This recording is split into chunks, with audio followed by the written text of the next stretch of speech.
What is going on, guys? We are back for another TF2 podcast. I'm joined with Raechel once again, and today we are talking about a fun topic. What is the topic we're talking about? We're talking about mistakes that we've made in our lifting careers and lessons we've learned. The list can go on. More mistakes than lessons for me, I feel. Well, hopefully, every mistake, or every mistake can lead to some kind of a lesson was learned in the process, I think. 100%. So I guess to start this off, should we start early on in our lifting career? Because I feel like that's a nice timeline of things, because there are mistakes I've made in the last year, and then there's mistakes I've made early on, and those are very different mistakes. Yeah, I think we should start early, because I think that's the bulk of mistakes began in the beginning. 100%. So yeah, let's do that. Let's start at the beginning. When did you start lifting?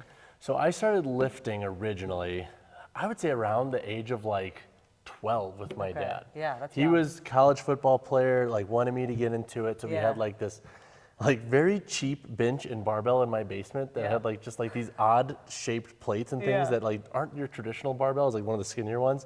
And then we had a Bowflex. Nice. And then a couple of other odds and ends of dumbbells and things.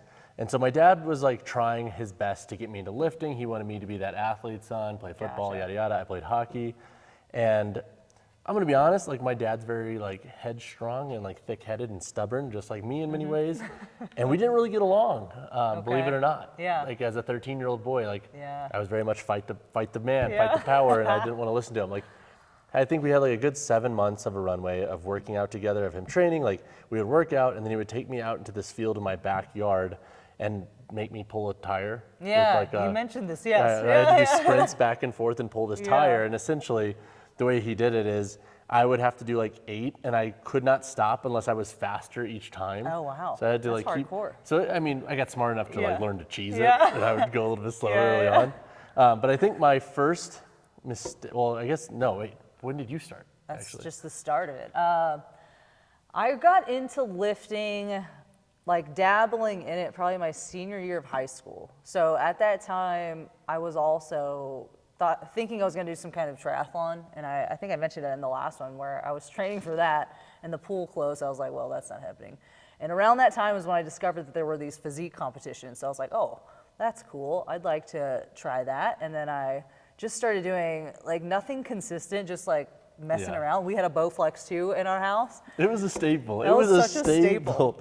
Because where did you grow up again? In Houston, Texas. Okay. Yeah. I feel like anybody in the middle of the States was probably just marketed to the same Bowflex. 100%. I could tell the commercials are still vivid in my mind. Yeah. Same commercial would come on literally once an hour. Yeah. So that's where I would say the interest began. But once I got to college, that's when it took off as far as lifting. I just deep dove into looking shit up, how do you train, how do you look like these physique competitors, reading all the stuff you could find online at the time. There's way more now. We didn't have the social media that exists today. Could be a good thing or bad thing, right? 100%. We could talk about that, but I was just thinking and having this conversation with a YouTube commenter. Yeah. Where I would not want to be a beginner in this day and age. There's just too much information. It's a lot. And it's this guy was commenting, he's I'm an overthinker. He's I don't know what to do. And I'm it's hard, man. You don't, as a beginner, there's so much stuff to sift through. It's great, but also that comes with a drawback, which is information overload. Exactly. So, I was so into it that I studied kinesiology at undergrad. So I learned all about the body and movement and all that stuff. I was they had not necessarily a minor, but a specialization in strength coaching and strength training of that sense. So I did that, and I learned so much. The CSCS, the Certified Strength and Conditioning Coach, that certification was the book that we would use for that class. So nice. You learn a lot. And I think that helped me kind of sift through the trash that is out there. Not that I didn't make mistakes, because many were made. But that's where it started. That's where it started. Okay. So you started much younger then. Yeah. So let's walk through it. So you're a hockey player. Yes. We're getting into lifting, and I remember last time you did mention that a girl made a comment on your abs. Yes. And that changed your life. So I guess my first mistake was listening to a woman's compliment and letting that dictate the entire flow of my eating habits for 7 years. That's I something. basically gave myself a borderline Jeez, yeah. like ED, like not to throw that around lightly, but Yeah. like I was severely underweight, so Right. fucking worried about like I would not eat anything out of the norm. It got to the point where my mom would ask me, because she cooks dinner every night, she's like, are you gonna eat with us or not? Because I would make my own chicken breast and sweet potato, and I would Okay. eat that every single night. Yeah. Like, that's how fixated I was. I was 16 years Yeah. old, 17 years old. I mean, crazy, but also extremely disciplined for somebody that young I to guess, do. I guess so. I guess so. I mean, I was a man on a mission to yeah. have abs for the crush that never liked me and never went out with me. Yeah, I think there's that external validation factor involved with the aesthetic portion of the lifting, right? Yeah. And then more present now with social media again. So it's like people could be digging themselves a hole and like really not allowing their body to recover or even grow because they're in such a deficit. So yeah, I think that's a big one. Yeah. So I guess my first mistake to that point is, Yeah. like I think being so mentally focused and fixated on something that isn't necessarily leading to bigger and better habits and kind of getting into something and doing something for the wrong reasons per se. Like there's nothing wrong with training to look good. There's nothing wrong with training to like want to look good naked, for example. Yeah. But when that's literally dictating your lifestyle, decisions in the gym, your recovery, how long you're spending in the gym, because I was like 15, 16 years old going to the gym for like 2 to 3 hours. Yeah, dang. Like it was not good. Yeah. I like isolated myself. I lost a lot of friends in high school actually. Like that's a Yeah. whole thing. Like my best friends like cut me off because like I kidding. changed because I was like Yeah. so focused on working out. And Yeah. like that to them was like, dude, who are you? Like what are you Yeah. doing? It was a whole thing.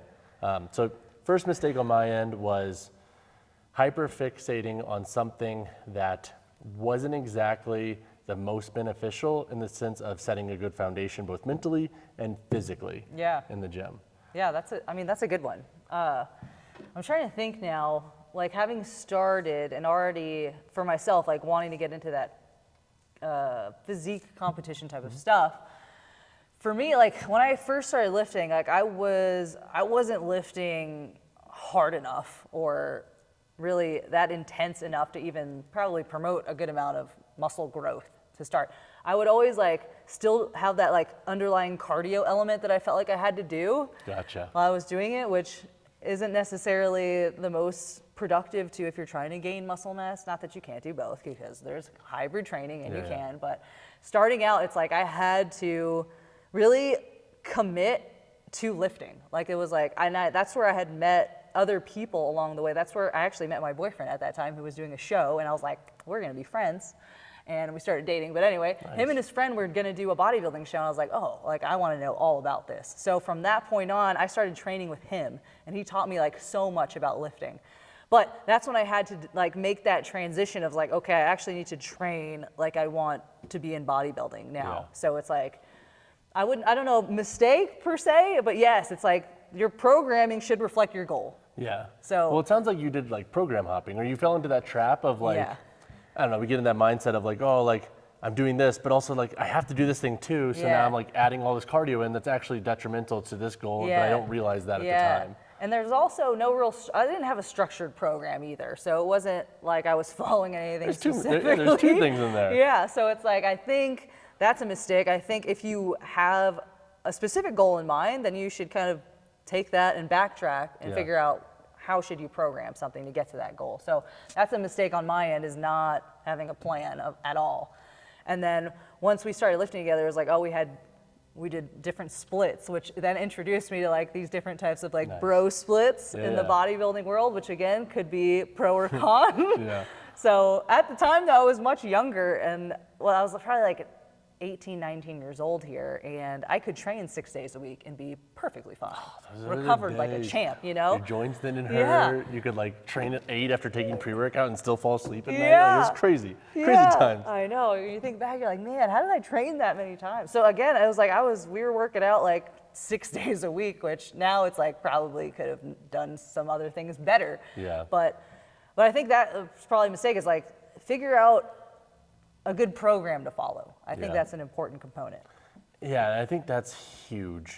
And there's a lot of gray area there too, because I think there's beauty in being a beginner and trying a bunch of different things, but you have to have a baseline level of consistency for at least a few blocks Yeah. of doing something. Yeah. Otherwise, you can't track anything. Exactly. So I think that's a fantastic one that I guarantee 9 out of 10 folks listening to Yeah. right now probably fell into that like program hopping trap that you do as a beginner. Yeah, absolutely. And I think to that note, it's really hard. People will be like, well, I got to find the perfect program, right? Yeah. The perfect program.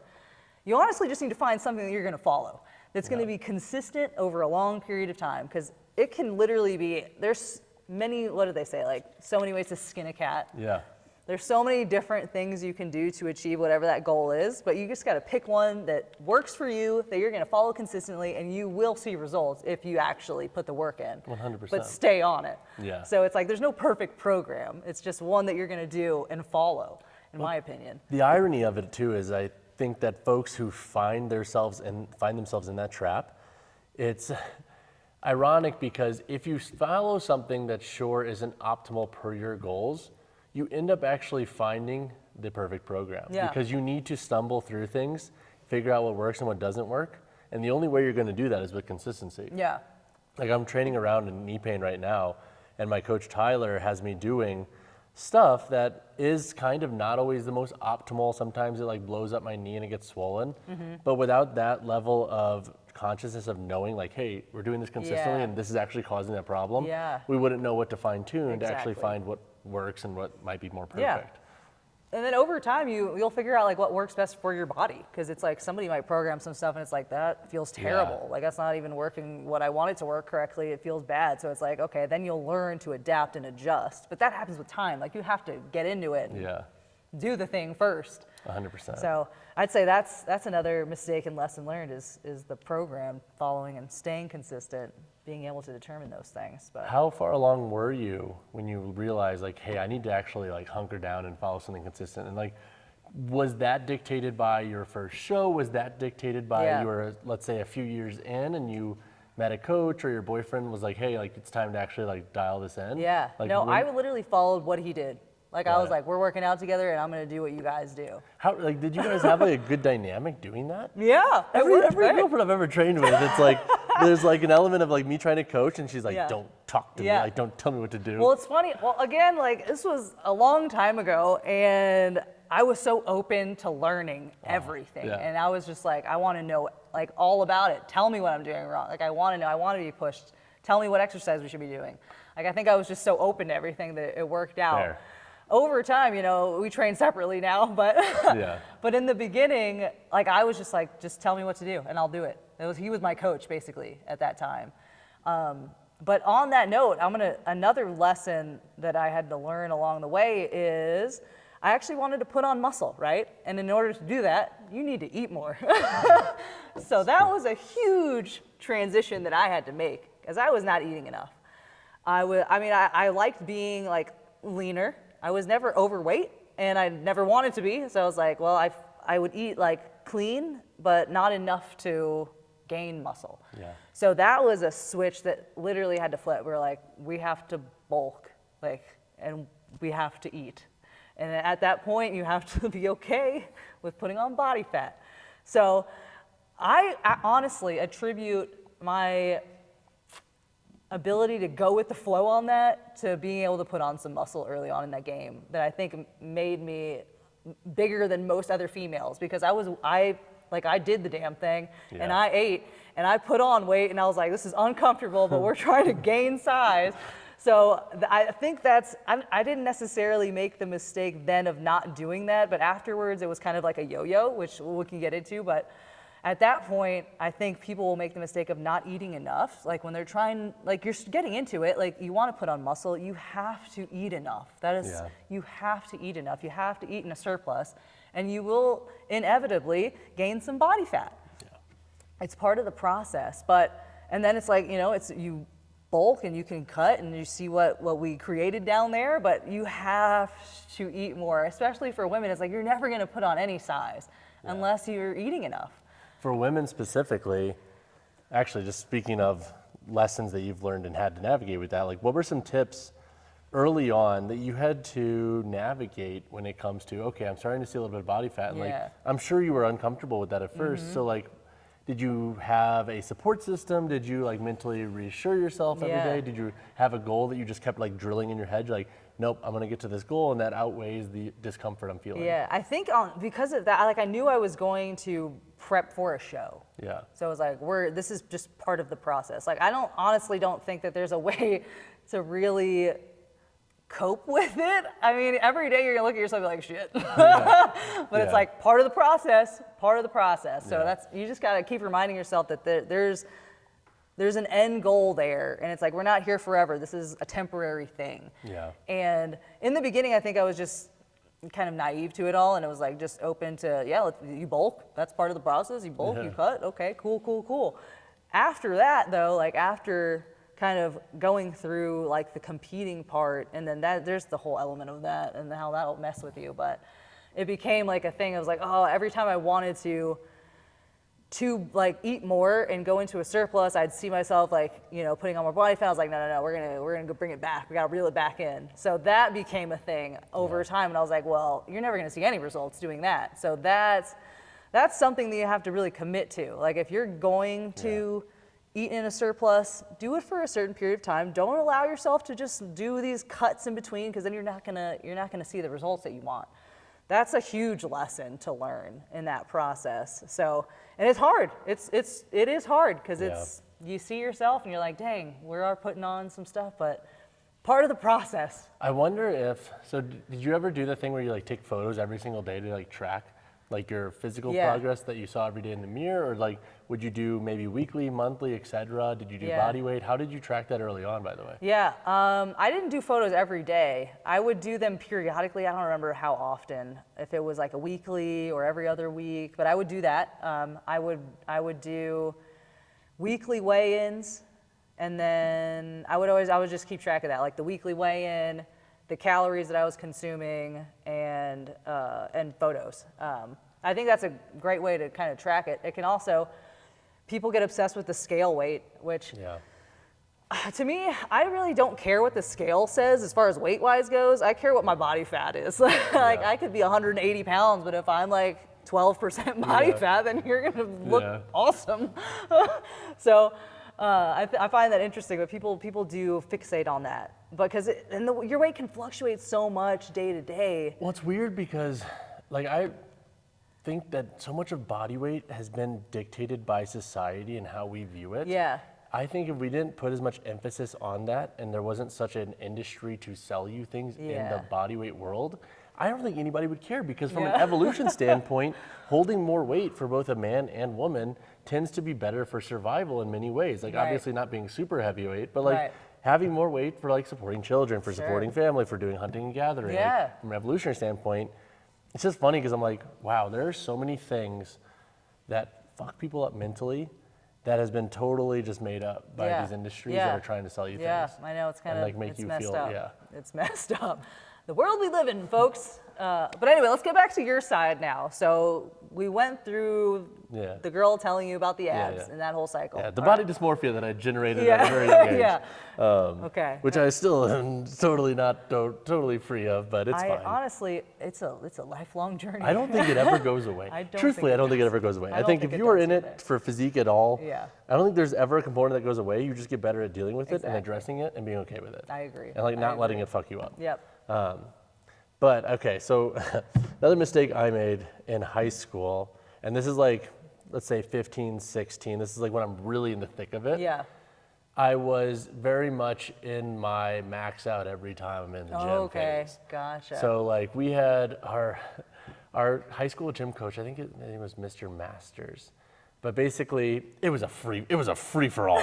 We had weight training during gym class, and we would go into this weight room, and this is where all like football players and training and everything. So like they had everything, but it was just a free for all. It was just like, this is what you're doing today. Partner up with people similar strength, and just figure it out. There was not really a lot of coaching. Like he would do the very basic like show you at the very start, and that was like virtually it. I don't remember being coached once. That's wild. Maybe I was, but my brain right now is not having a singular fucking memory where he was telling me what to do. And I remember one gym class, and I remember this is like kind of what like put me into check, is I was doing a back squat with 315. I was like, 16 years old, like a $135, Yeah. a $140. So like it's good weight Okay. for my size. Yeah. The problem is though, is that I didn't set the safeties correctly because like I'm a kid. Yeah. I don't know what I'm really Yeah. doing. So the safeties are way too low Okay. for what like Yeah. it should have Yeah, been if I yeah. had to bail. And it was towards the end of the gym class, and I was like, okay, I want to get this done before like Yeah. we go back to our classes. And so I'm like squatting, and mind you, like I had on a belt, whatever like the shitty leather belt was Yeah. that we had in our Yeah, gym yeah. class that everybody just used. It's all gross and Yeah. sweaty. And I'm going down in the squat, and this is like a classic mistake that I think a lot of people have to learn, but at the same time, like it's one of those mistakes that can actually be really detrimental. Yeah. Go down, squatting, and I totally get pinned. Oh, and I like freak out, and I don't Yeah. know what to do. And so like I sit back, and because the safeties are so low, basically I get like chair. I like turtled. I get turtled down. So essentially, like I have this belt on too, so it's so rigid for my little tiny gosh. torso. Oh my It like gosh. folds me over the Yeah. belt, and there was like such like a bad pain, like this leather shooting into my Yeah. stomach. I'm like turtled. Yeah. And then my back is like just so flexed with weight Yeah. on it. Oh my God. And I had to like dump it this way. Yeah. The weight like knocked me in the Over back your of the neck, head yeah. when it came through. Yeah. And like I was like seeing stars. I was in Holy so much shit. pain. Like my back was like super Yeah. hurt in the Luckily sense you of were like young. sharp pain. And like I like luckily like stood up and like was like, holy shit. I Yeah. feel like I just got hit by a bus. Yeah. And like, it took me like a solid 5 or 10 minutes, might like have been kind of concussed there. kind Who of figured knows? out, Yeah. like to kind of figure out what like went on. Yeah. But essentially, like I very nearly went after that unscathed. Like I was very sore in my back after that. Luckily, I Yeah. didn't like fracture anything. Yeah. I didn't like rupture a disc or anything. Luckily. luckily, dang. But that was a mistake that I had to learn early on, which is one, you're not God. You can't just squat and max out every day. And Yeah. then two, like take your safety seriously. Yeah. Take the precautions that we have Yeah, seriously. yeah. Don't like just Well, I send feel it. like also kind of not good on your coach's part there of not Yeah. teaching you these things in the first place. You're like, I don't know how you would have known. They didn't teach you how to bail. They didn't teach you how to put the safeties. Like, that's a problem. And the problem, like the thing is too, is like I'm sure there was probably a discussion at some point about bailing. Yeah. But at the same time, like you should be like walking around and Yeah. like helping out a little Yeah, bit more. for Like sure. I remember I remember this, and like, I hope like his son never watches this, so he's gonna come find me and kick my ass. But like.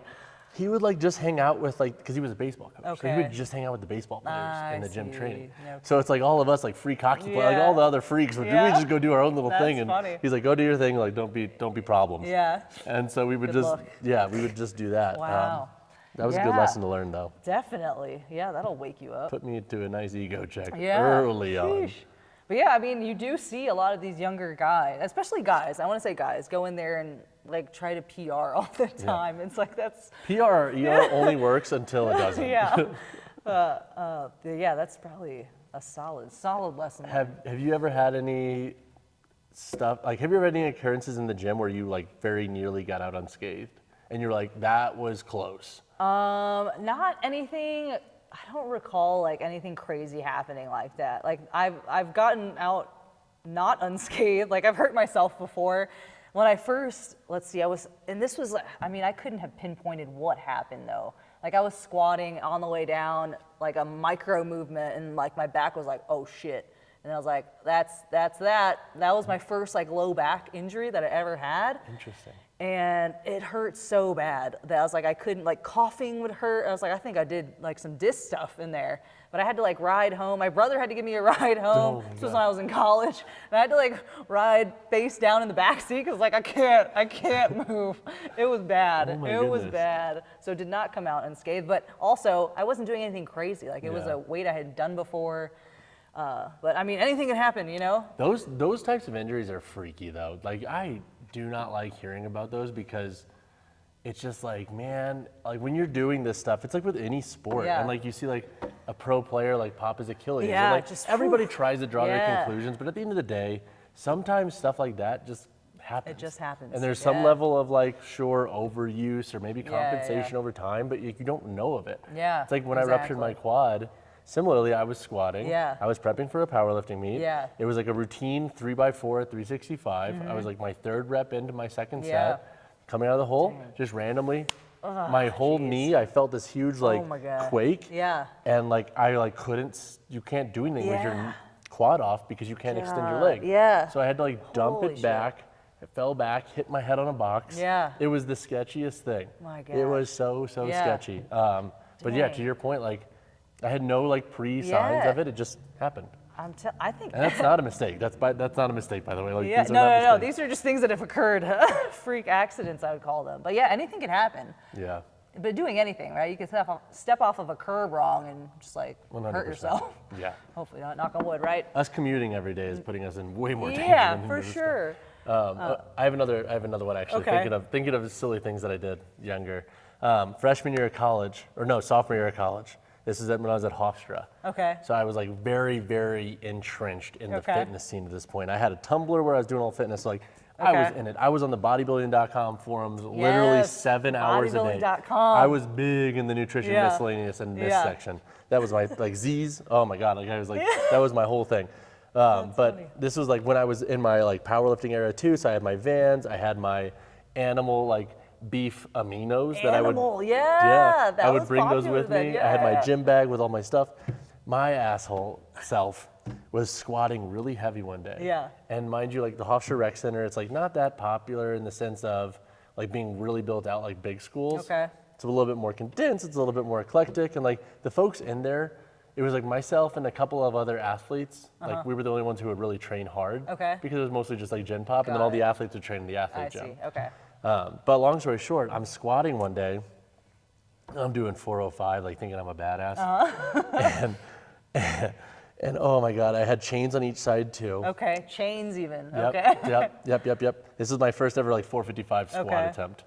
And I forgot to lock the one side. And so Oh, with the like the clip. Yep. Oh, and so I'm gosh. going down and Yeah. I like, I'm like in my fucking meathead phase. I'm Yeah. like slapping myself, getting myself all ready. I sniffed some ammonia from Yeah. my buddy I was Oh, training man. with. This So I is was like, great. everybody's All the looking, things, everybody's yeah. looking at me. Yeah. So like literally everybody's looking at me and I get stuck coming Yeah. out a little bit. I'm struggling and I dip to the right as I'm Yeah. like grinding and all the plates and chains Oh go, no. and the whole bar goes, whoa, and like shoots up, hits the top of the rack, creates Yeah. this huge loud scene. The bar bends. Yeah. So I'm the dick now that ruined this bar that everybody just saw. Jeez, no. And it was the most embarrassing and like, Wow. I don't even want to say humbling because like it was just like, I was just like, I want to die. Yeah. Like I wish that barbell would have trapped me again in Dang. high school. Like God, it was that's coming terrible. for its second Yeah. shot. It should have just taken me this time. Jeez. Hey, well, that's a lesson to clip. Lesson. Yeah. Never, ever overlook that. And especially because I have done this too since then. Go for a top set like that Yeah. without checking both sides, Yeah. especially if you're training with somebody else. Yeah. Because sometimes communication is lapsed Yeah. or sometimes people forget. I can't tell you how many times I've like backed off a squat and I'm training with a buddy and I'm like, dude, did you put the 10 on? I asked. And he's Yeah. like, oh, my Oh, bad, bro. yeah. And I'm like, dude. Yeah. Yeah, that can easily happen. So Have yeah. you, that have is you ever had definitely one of a those lesson. things happen where you forgot to like even Nothing out the like sides? that drastic. Like I've done it where it's like it's loaded unevenly, but you can typically tell once you like unrack it, and then it's like, oh, put that back. I haven't had the tip over with the clip situation on it. Like, knock on wood, right? It was so embarrassing. Use clips and check both sides. Yes, Lesson learned. big lesson. That's great. I'm trying to think now of some other stuff that's been like more pivotal lessons learned. And I'm gonna transition into like diet nutrition because for bodybuilding prep, like that's a big factor of it. Yeah. And I made a lot of mistakes on the diet front for sure. So many dumb things. And like listening to the wrong people is a lot of it. And I've followed all kinds of different like diets per se. Like I've done the whole meal plan where you eat like exactly what it said on a meal plan Yeah. before. I've done like have people write me diets where it's just like this is clearly not enough calories, like this is what is going on. So I've listened to a lot of the wrong people on diet. I've done super restrictive ones and I've learned a lot from that. And coming out of it, it's like having been so restrictive a lot of the time throughout that, now I don't restrict anything. Like I'll eat like any food, but now it's like I'm more conscious of like macros, how many calories I'm intaking, the protein, fat, and carb content that's coming in. But it's like I won't restrict certain foods because I did it so intensely before that it created a very unhealthy relationship there with food. And it's like, oh, I can't have that. Yeah. Like those are bad, like labeling them bad. Or it's like, oh, I can only have that if I'm having a cheat meal or something. And I think that creates some bad, 100%. like psychological stuff with food there. And then just being in such, I don't know, if you're trying to do a bodybuilding show, you're gonna go to an extreme. And it's not a healthy extreme. Like you're trying to get to as low of a body fat as you can get. So your calories are gonna get low. And after experiencing that, like a couple of times, like to a very low point, it's just like, I would never want to do it again. Yeah. It's just really hard. It's hard to function. You have no energy. Like you look good, sure, but you feel like shit. And it's like, I don't want to put my body through that and like go through these really intense diets where life doesn't become fun anymore. Like you can't just go out with people to eat. Social life becomes worse in my opinion. So that's a lesson that I learned is like, first of all, like don't restrict yourself so much on the food end. Like you can still achieve like fat loss while still having those foods that you enjoy. I think that's a big lesson for a lot of people. And I wouldn't do such strict meal plans, or if somebody tells you some kind of a calorie amount that seems like really fucking low, like you need to be eating 1,200 calories. It's like, hold on. Yeah. Like who's telling you this and why? I almost feel like a good tip there for somebody who might not have the know on what's too low. Yeah. Is almost like doing like almost kind of like a doctor thing and getting a second or third opinion. Yeah, absolutely. I feel like that could be really useful. Because it's honestly is very hard out there to figure out who you should listen to. Because 100%. there's so much information and influencers putting stuff out that's like people aren't qualified to be doing this in the first place. But it's like, who do you listen to? Yeah.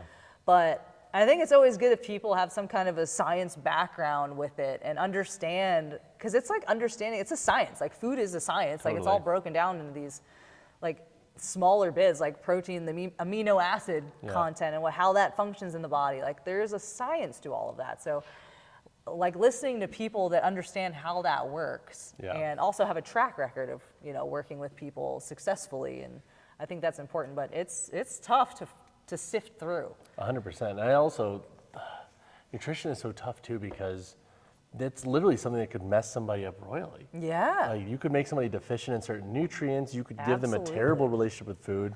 Like how many times do you see those horror stories of like those bodybuilders, especially women, who are working with a coach who had them running way too low of calories, even maybe suggesting gear. Yeah. And then they hit this point of just like their body's messed up, their hormones are all crazy. Yeah. And like this is similar to guys too, but I think you see it more with women voicing like, hey, this is like what I've gone through and how I've gotten back. So I want to ask though, with your recognition of realizing that you were being too strict with your eating habits, like what was the wall? Like what was the breaking point for you that literally snapped you of like, oh, like this actually is an extreme that I want to get back in check?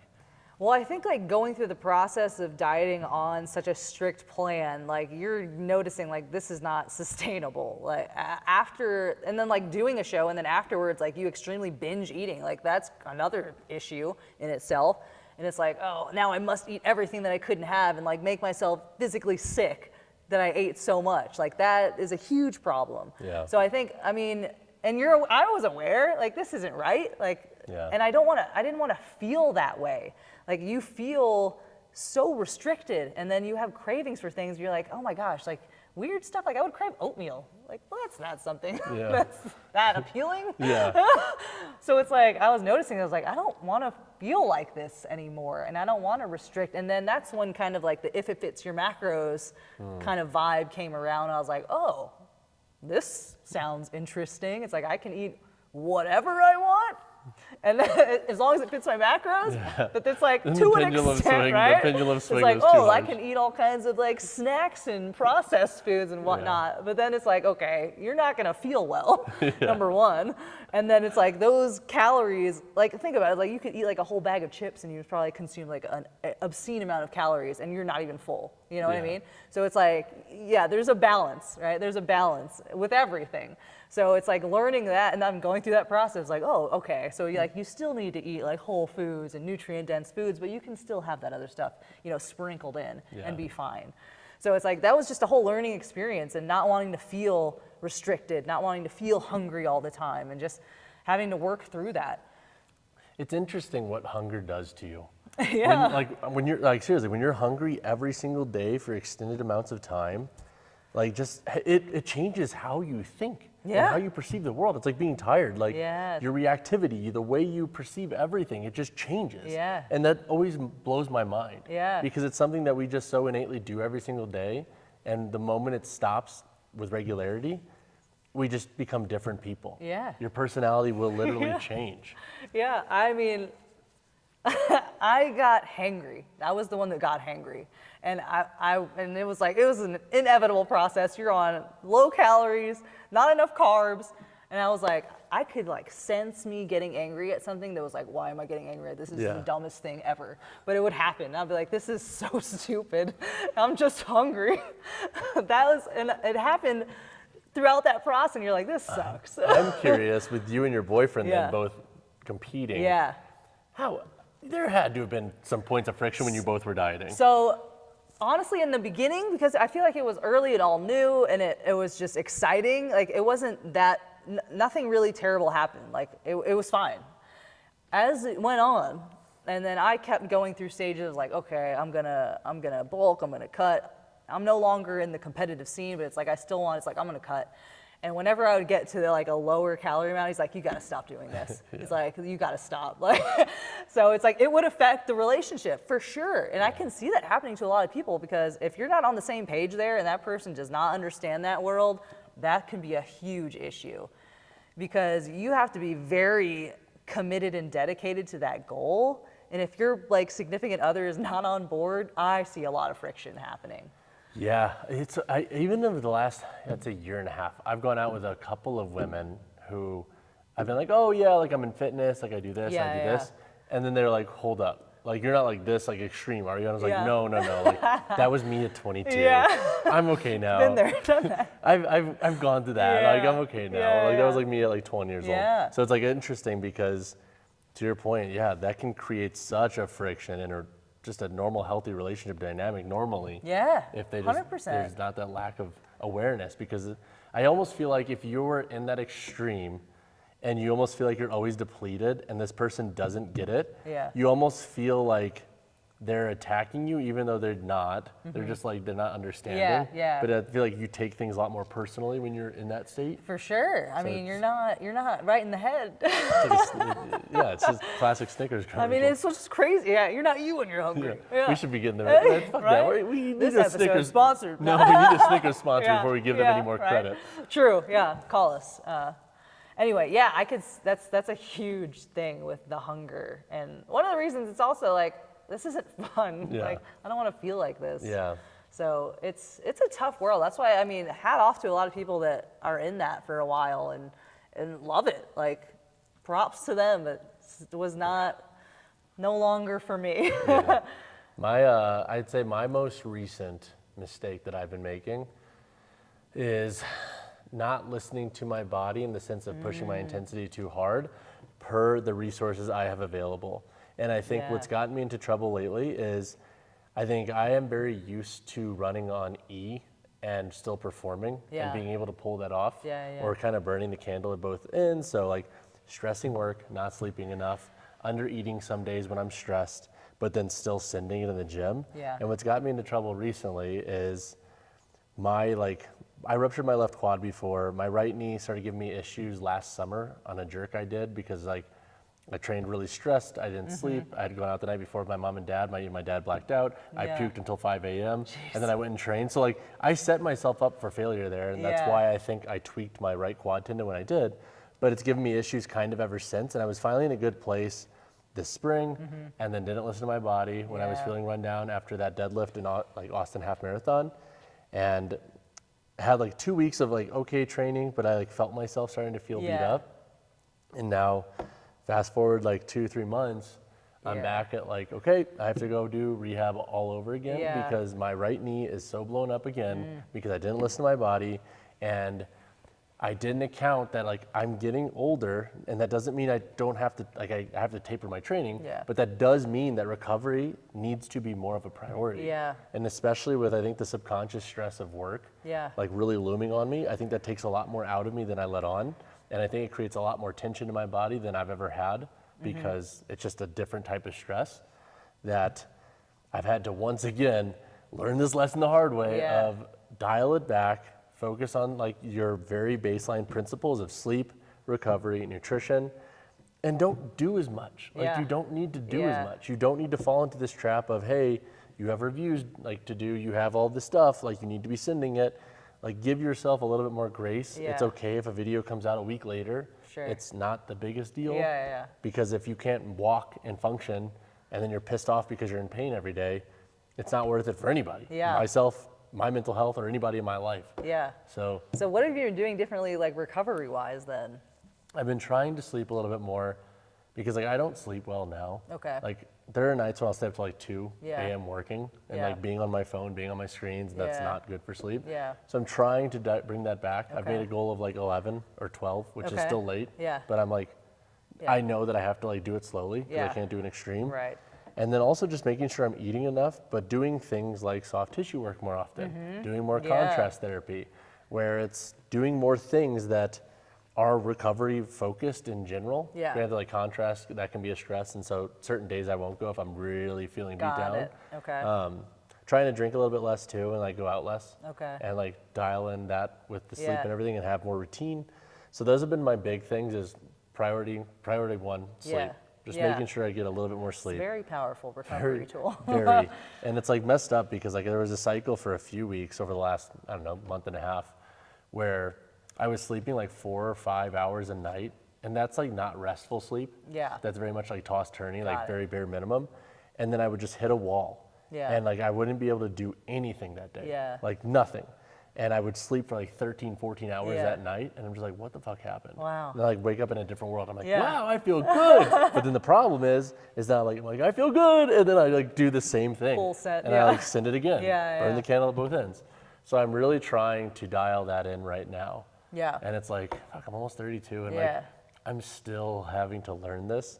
And I think a lot of that's actually just chipping away at my own ego. And being like, dude, it's okay.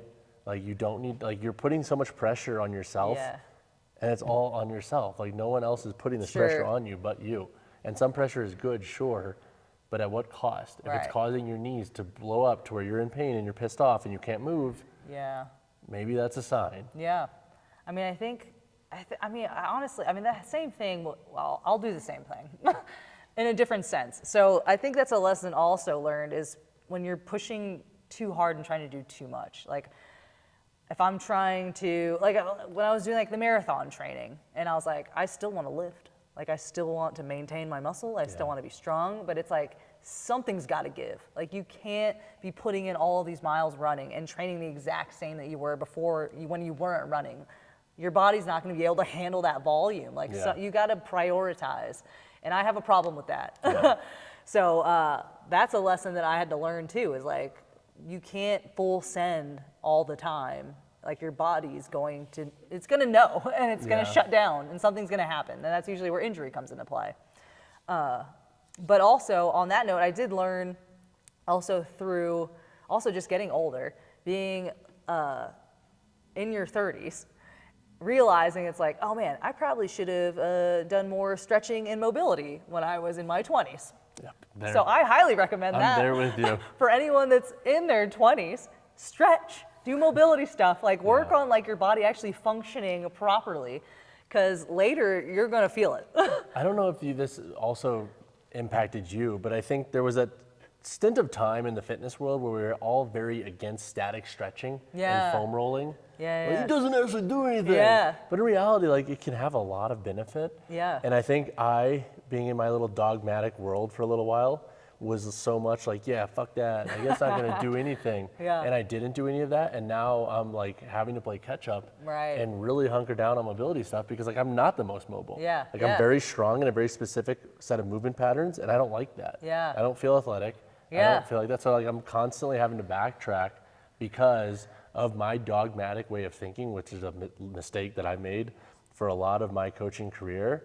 And now I'm at a point where it's like, everything has its utility and benefit, depending on the lens you look at it through, and I try not to, I don't know, be so hardo on any singular thing. And it's been interesting building the YouTube channel because I get so many comments that totally contrast what I believe and what I coach, and it's like a comment that's gonna live on my video, and I'm like, but I'm getting better at just like letting it be. And like, you know what, you do you. I think that's fucking dumb, and I think you're gonna regret that, but you do you. There's so much of that on social media, and a lot of it you have to just let it, like, well, whatever, you can say whatever you want. Doesn't really matter, doesn't affect me. You can't let it affect you, I think.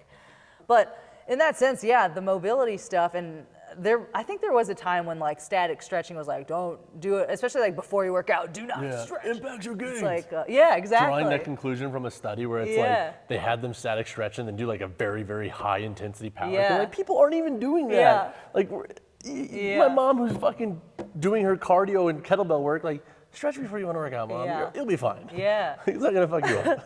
But I mean, I saw it being so beneficial, like after running, I would stretch. I now stretch every morning because it like wakes my body up and makes me feel so much better just afterwards. Like I force myself to stretch every day.